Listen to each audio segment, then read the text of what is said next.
Welcome to the Journey to CEO Success. I'm your co-host, Melissa Saunders, and I'm joined by Patrick Thean, award-winning serial entrepreneur, renowned CEO coach, and a best-selling author, recognized by the Wall Street Journal, USA Today, and Amazon.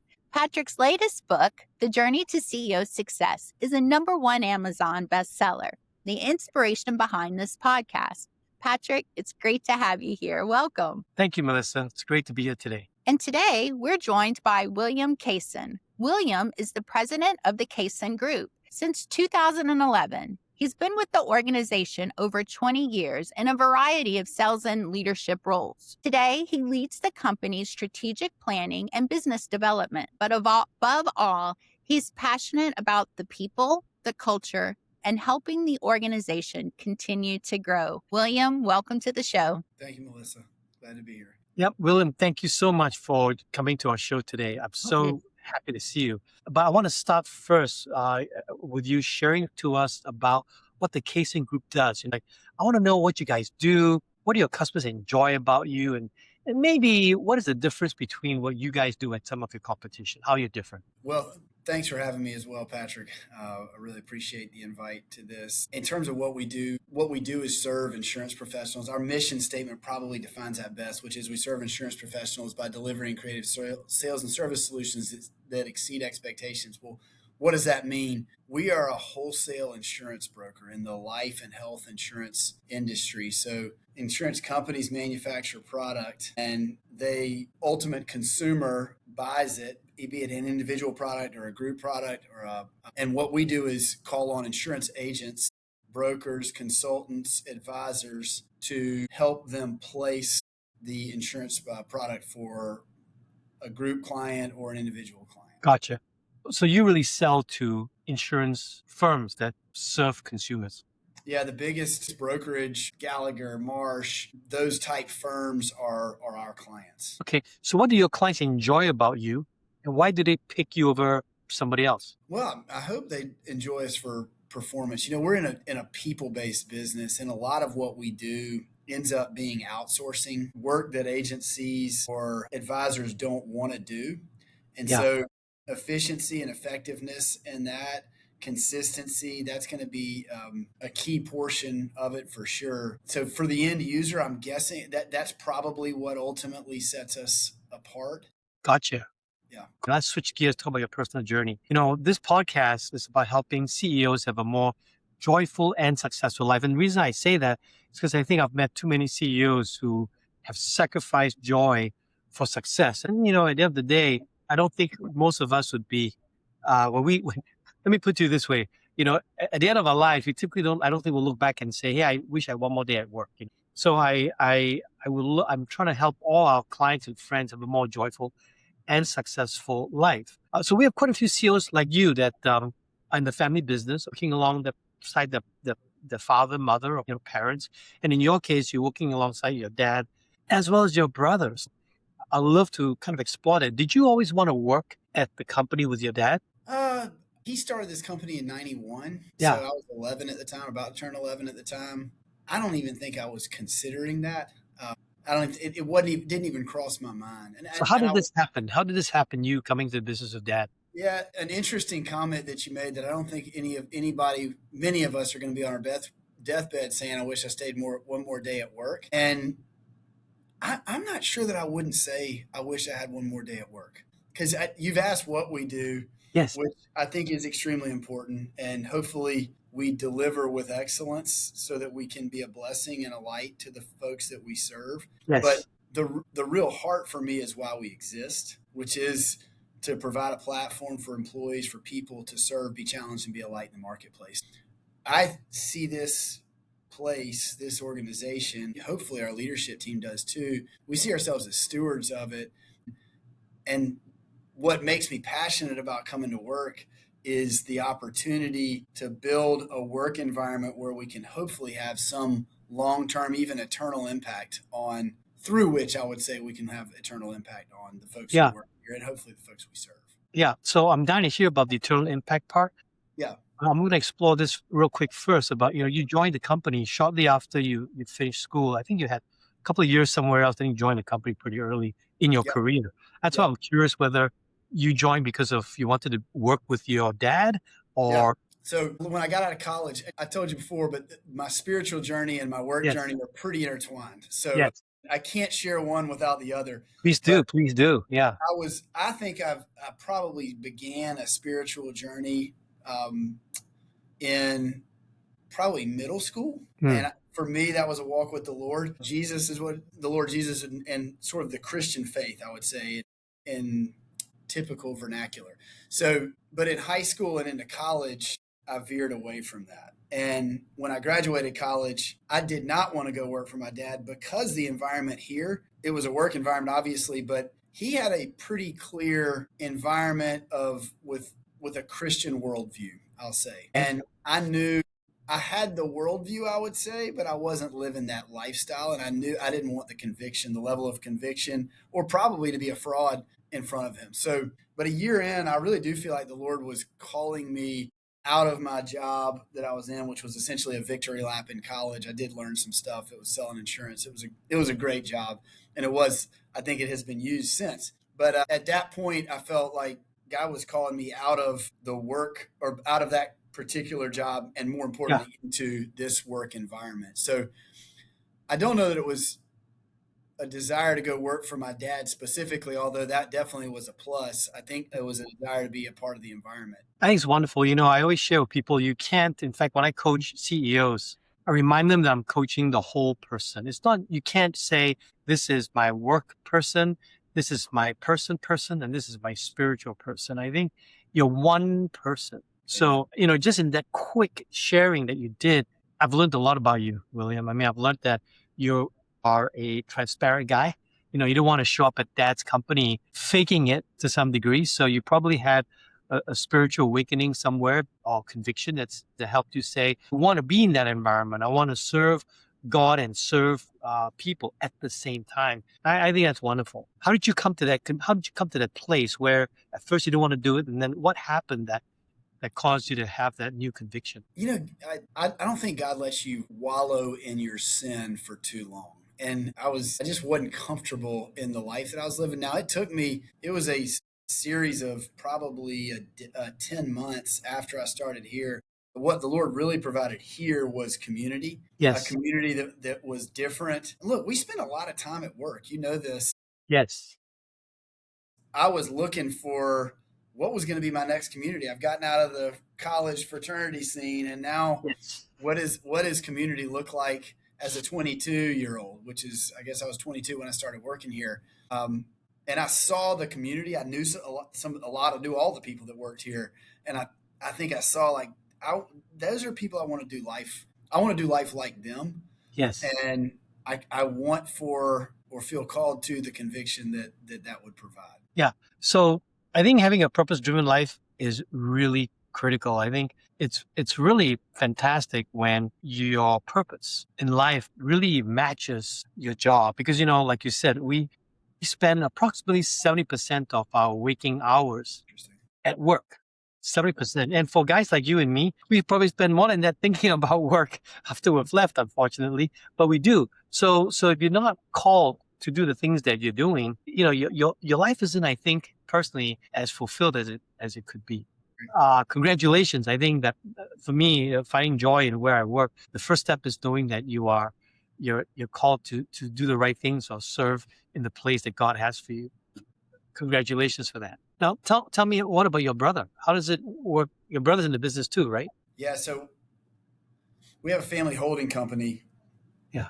And there are effectively two entities, functionally three, but functionally two, I would say, technically three. The Cason Group, which is where I work, and then the Cason Development Group, which is my brother, one of my brothers runs that company, and then the real estate holdings, Cason Real Estate Holdings, which he also manages and runs as well. So I have two brothers. One of them did work. We worked in the same company at the Cason Group, my older brother.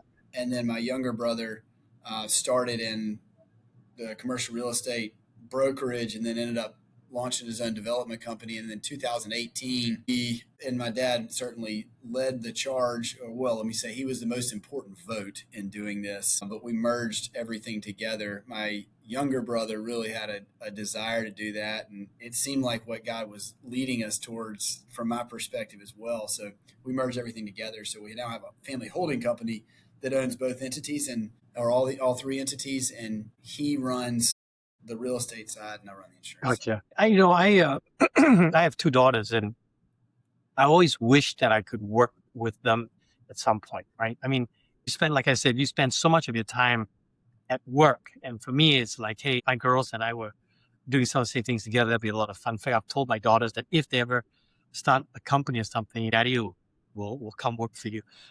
But just like you, I think I also feel very called to do what I do, to serve CEOs, to help them achieve their dreams, help them create the right places for their employees and give them a lot of joy along the way. So tell me, what are a couple of things that you do that help you on this journey of joy and peace? And yeah, I mean, you nailed one at the beginning, I think, or earlier, which is defining your purpose. Why do you exist?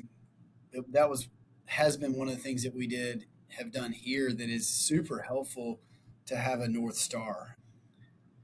There's a document called the Westminster Confession of Faith that was launched, a long time ago. I can't, but the first question, large catechism, is what's the chief end of man? What is man's chief end? And it is to glorify God. The answer is to glorify God and enjoy him forever. But probably a decade ago, as you talking, I wrote down, I have it right here, I have it on my desk, but it was a purpose statement for my life, which is I'll be a focused, accountable man of God who loves and leads by serving my family and others. And so at least it gives you a compass point to know, yes, am I marching towards the goal? We can't march directly towards that goal perfectly. We're broken, we're fallen. So we're going to veer off, but the hope is that we're always moving towards that center line as we march towards the ultimate goal for me, which is glorify God and enjoy him forever. There's a tighter piece that is this is how I want to walk it out. So a couple of things, right? One that I can take from this short conversation. The first is you have your purpose statement framed. So I'm looking for a couple of tips here. First tip that I think you just gave us without saying it, you demonstrated. Could you show us that again? Could you show us? So you have your purpose statement framed and you've positioned it in a place that you can see it every day. So that's one. I think that's one. It's a simple thing to do. And, I always say, look, common knowledge and common habits or common practice are not the same thing. Like if I said that, most people would say, yeah, I know that already. I know that it'd be good to take my purpose statement and put it where I can see it all the time. And then if I ask the next question, like, okay, but if you think so, have you actually done it? I think very few people can actually show me what you just showed me. So the first tip I love for all our CEOs to take away is, man, if you can't figure out your purpose, go figure it out. And once you figure it out, do what William just showed you, like have that put on your desk where you can see it every single day. What else do you do to help you stay on the right path of focus? Gosh, I mean, I think the Lord's hardwired me for goal orientation. Yes. And so sometimes this ends up being a downfall. It's funny that you say writing it down. I'm a big fan of writing down goals and speaking them to our team, myself, and then putting the disciplines in place to hopefully achieve those. This is really small probably, but I'm pretty big on measurements, like measuring on a daily basis instead of just trusting my gut, which is interesting because I'm probably more naturally hardwired to just trust my gut. But as an example, I exercise every day. I make sure I get 10,000 steps every day. I weigh myself every morning so that I don't ever have to lose more than about 2 or 3 pounds. What's the old idiom of Hey, by the way, do you do some crazy things? No, I should say crazy because I do this. I do something where like I weigh myself every day too, by the way. And if my weight ticks up, because weight fluctuates every day, right? Yes. So you can't go crazy. You can't go, well, 2 pounds heavier than yesterday because I know my weight fluctuates, but I can tell if it's fluctuating upwards for 2 days in a row, buddy, you got a problem. So when my weight ticks up a little bit, for example, that's an instant trigger for me to say, all right, Patrick, no more ice cream. Absolutely. Literally this week, on Sunday, I said, I'm not eating sweets Monday through Friday this week. Right, And I haven't. I hadn't done that in 6 months probably. I've been eating sweets every night. But yeah, it was like, okay, I got to get myself in line. right. I can make little tweaks Yes, fairly easily. Big tweaks I struggle with. yes, One of the things that comes in my head when you ask me this is know thyself. Know how you're wired and yes. manage yourself. Yes. And knowing yourself, reflections, I think is a really key habit too, which I share in my new book, The Power of Reflection. And all the CEOs I coach, I have them on a weekly reflection program. But to me, it's all about self-awareness. It's like understanding yourself better and better and better. And then you begin to see where are your blind spots, where you need help, what you're strong in. Even in the areas that you're strong in, you want to be able to not be so strong that you can't get help in those areas too, right? So Yeah. Another specific discipline, maybe the most important specific discipline, is morning time in God's word in the Bible and prayer. That's coffee, morning prayer, and morning time in the word is, I'm not going to say it's 100%, but it's 95% of days in the week. Get up before everybody else in the house yeah. and have some time to, I would say, spend with the Lord, but there's certainly time of reflection as well. Both reflection on what is behind and also thinking about what's ahead. Yeah, that's cool. That's cool. So, this makes me feel like asking the next question about how do you renew yourself? And I ask that question. When I say renew, I mean like recharge, refresh. And it could be as simple as, okay, maybe for you it's that daily quiet time with the Lord. For me, I do that as well as I have time during the day because I figured out over the years that I really love good music from a good system. And so just sitting down in front of my stereo, my hi-fi for 15 minutes and just resting in the breeze of the music coming out, like it just recharges me during the day. So, I try and do that. If I'm home, if I'm traveling, I can't do that. But if I'm home, I do that 15 minutes a day. That's for example, a simple way for me to recharge my joy index, so to speak, my energy level and my mental freshness to attack the next day. Do you have stuff like that you do as well? Yeah, I mean, movement is probably a big one for me. So in the morning, I do the time in the word that's a start of the day. Exercise is probably 6 out of 7 days, 5 to 6 out of 7 days. And then during the workday, getting up and talking to people is something that actually gives me energy. But particularly if I can walk and talk. So I'll a lot of times walk out of the building, do a lap around the building on a phone call just to get it gets me re-energized, refocused. So that may be one thing that I do. Walking in general, if I want to think about something, a walk is a really good way for me to be able to think. Awesome. So how do you celebrate? What do you do how do you thank people, celebrate? One thing I did want to ask you about along these lines also is I've seen you do so much about how you care about people's their own personal journeys, their career paths. You provide coaching feedback for your people. Your culture's awesome. So how do you do that? And what do you do to celebrate, the joys of the journey? Yeah. It's probably one of my biggest weaknesses is the ability to celebrate. It's not going for the next goal. I had a mentor who told me goals are useless when they're either achieved or deemed unachievable. And I agree with that. But when they're achieved, I think that the action is celebrate and then move forward. But a lot of times I just move forward. So yes. One of the things that I've tried to do recently in the recent past is set up systems and people around me to be looking for opportunities to celebrate others, because I desire to celebrate, but I don't see it naturally. I'm trying to see it more naturally, but it sure is beneficial when you say to somebody who you trust, look, I want to celebrate, folks. Will you bring those opportunities to me? And if I'm given the specific opportunity, I generally can come up with a way to do it.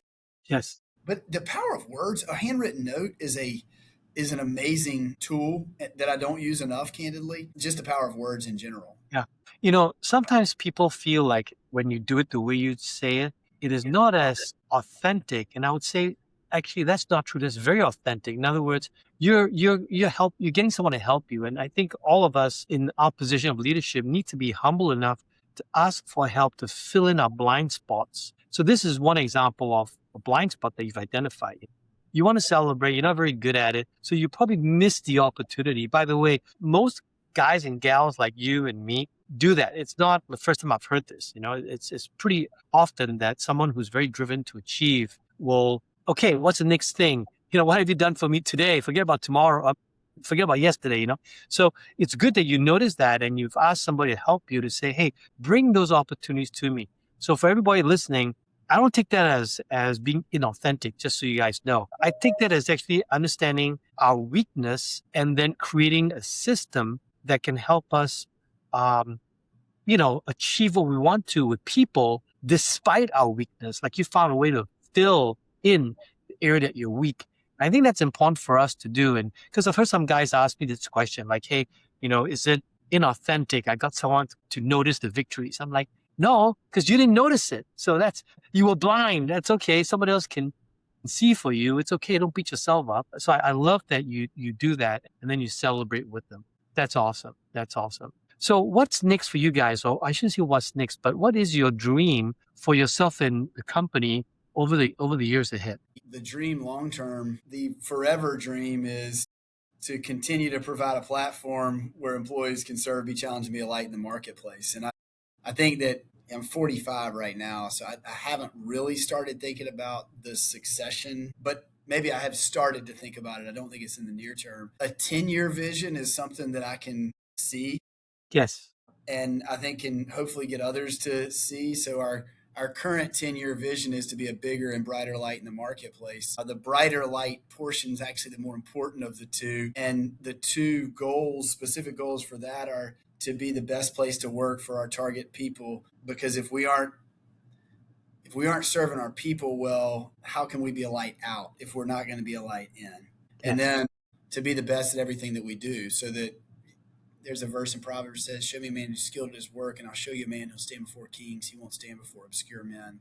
And maybe it's not a direct application, but I think that if we want to be a light, and for me, that's a light for Christ, we've got to perform different and treat people different. If you do those two things, people will say, what's up? Yes. So a bigger light and a bright, best place to work, best everything that we do. And then the most memorable specific goal is to organically grow. We launched this in 2022, but to organically double twice over the next decade while remaining privately held. An organic growth focus, so that because we think culture is grown best organically, 15% organic growth.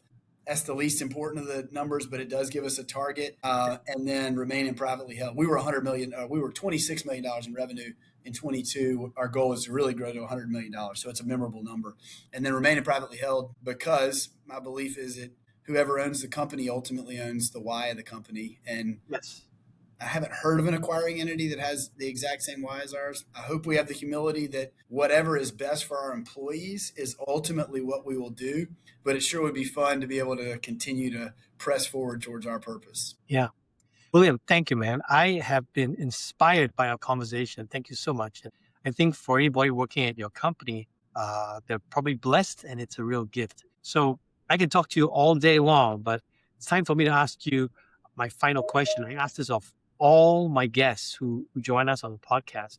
Is this podcast is to help CEOs have a more joyful and successful life. So what last piece of advice would you like to leave is to help them have a more joyful and successful life? Define your purpose personally, define your purpose professionally, and make sure you're not leaning your ladder against the wrong building. So that when you get to the top, how many CEOs or how many of us get to our goal, achieve the goal, and then say, so that was it. And so that'd be my encouragement to all of us. Okay.